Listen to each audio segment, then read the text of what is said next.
Imagine for a moment that you have died, but you didn't know that you had died. Imagine that your long-held beliefs of the afterlife are all thrown into question. In the video today, we're taking a look at a person who did die, only they didn't wind up in heaven or hell, but in purgatory.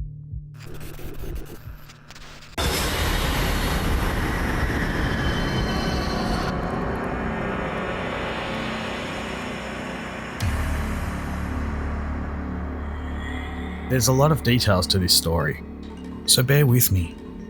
So, over this summer, I was at Oregon Country Fair, getting ready to head out of camp with my boyfriend. We were packing up our car tent on top of his FJ Cruiser, and I went up to the tent to start throwing out our things to pack up.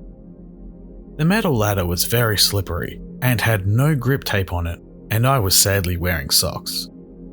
While coming out of the tent, I slipped and fell 7 feet straight onto my head. My boyfriend dropped everything and rushed to me, asking me if I was okay, and I replied, "I'm fine, my head just really hurts." I, of course, have no recollection of any of this. He told me to sit down in the car, and I was getting upset that he wasn't letting me get up and help him pack up. My Virgo ass. I guess out of annoyance, I got out of the car and my legs apparently completely collapsed underneath me. He called the paramedics immediately, as I started to slip into complete blackness. I don't remember much else, which is where the real story starts to begin. I'm in the ambulance and I can hear the sirens. I feel oxygen enter my nose and I hear the EMTs yelling my name, but I can't respond, open my eyes, or move. Every second, I keep slipping deeper and deeper into what I can only explain as the darkness. It sounds silly, but this feeling and sensation is honestly indescribable and unlike anything I felt in my life. The EMT helping me starts to push incredibly hard with his fingers into my sternum, which brings me back with each press because of the pain. I open my eyes slightly and I hear the EMT say, "Only responds to painful stimuli." And then I was out. The next thing I remember is feeling my clothes being cut off me when we got to the hospital. I apparently then started to have seizures and convulsions due to the lack of oxygen that was coming to my brain as I slipped deeper and deeper. I got further and further away from this world. They had to insert a ventilator into me because I was beginning to cease breathing on my own. My boyfriend was obviously in shambles, and all the doctors could tell him was that they were not sure if I would have permanent brain damage, be fine, or die. All the while, I'm slowly dying on the gurney, entering the ICU. I remember being stranded in the blackness, floating, wandering, waiting. I was not sure what I was waiting for, or what I was doing in this place. I had no idea what was happening. I saw nothing and felt nothing. I was nothing. I didn't know who I was, what had happened, or where the fuck I was. I remember it feeling like floating through endless space. But the thing is, there was an overwhelming sense of calmness through this, and I wasn't scared.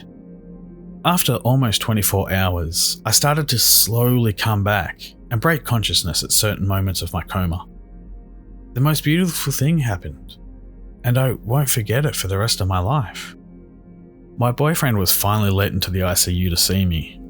After all this madness that was happening that I was completely gone for, he asked the nurse if he could hold my hand, and her response was, "Yes, but be careful. She will probably sense you and we can't have her getting excited while she has the tube in her throat."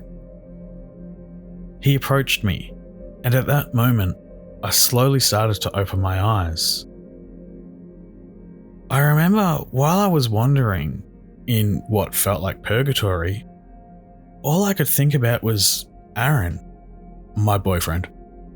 I didn't know who Aaron was or what Aaron was, but all I knew was that the idea of Aaron gave me a feeling of warmth, a reason to find my way out of this dark place. I felt that as long as I had this thing, I would be okay. Aaron told me that before I had slightly opened my eyes, I started to reach out for him while my eyes were still closed. He grabbed my hand, and at that moment, I came back into my body, opened my eyes ever so slightly, and started to try to mouth the words, "I love you," quickly realizing that the words could not come out, and that there was a tube in my mouth. Aaron was crying, and I fell back into the nothingness place. Well, I'm obviously fine now, and I exited whatever place that was. I've always thought that when someone is dying or about to die, traces of DMT have been found firing off in the brain. Now, I've done DMT and have blasted off before, and have even had telepathic contact with what I felt like interdimensional entities or beings while on DMT. But there was no sign of that in this place. There were no vibrant and beautiful colours, no contact with these special and beautiful creatures. Some people call them machine elves. And no sense of completion into the next realm. It made me wonder if there really is life after death, and if there really is a place I'm going after I leave my earthly body. Maybe I didn't see these things because I wasn't ready to make the crossover or start that journey. Maybe the higher powers of the universe needed me to stay here in this world to complete what I was meant to do here. Maybe this was just a place to wait while the decision was being made. I don't know, but all I know is that I haven't given up hope that there is a place I'm going after I am no longer here, and that it will be beautiful. I am reminded of a book by Larry Niven and Jerry Pournelle called Inferno that plays off of Dante's version of hell, where the protagonist dies and winds up stuck in a brass jar in the vestibule of hell. He too has no sense of self or direction or even time for that matter. That is just a book, sure, but it does make one wonder. If you enjoyed this video, please do give it a thumbs up below and subscribe for new videos twice a week. And as always, thank you for watching. And remember, it's always scarier when it's real. Good night.